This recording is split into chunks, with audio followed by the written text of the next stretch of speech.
À l'école, on t'a sûrement appris que l'histoire de l'Afrique, c'est surtout l'esclavage, la colonisation et puis c'est tout. Si tu disais que c'était un gros mensonge par omission, que l'homme le plus riche de toute l'histoire était africain, qu'avant Harvard ou Oxford, des Africains étudiaient déjà les étoiles dans les universités immenses et que des pyramides que tu connais, c'est que la partie visible de l'iceberg. Ce que je vais te montrer dans cette vidéo, tu ne l'as jamais vu dans tes livres d'école.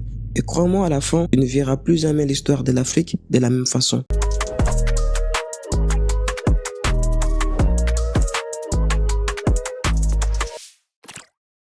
Mansa Moussa, empereur du Mali, l'homme le plus riche de tous les temps, en 1324, il distribue tant d'or en Égypte qu'il provoque une crise économique. Son empire maîtrisait le commerce de l'or, du sel et de la connaissance. Université de Sankoré, des milliers de manuscrits scientifiques, littéraires, religieux, elle attirait des étudiants de tout le continent. Elle existait avant des universités européennes célèbres.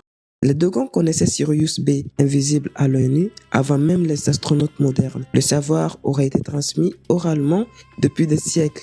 Mythes, coïncidences ou preuves de savoir avancé.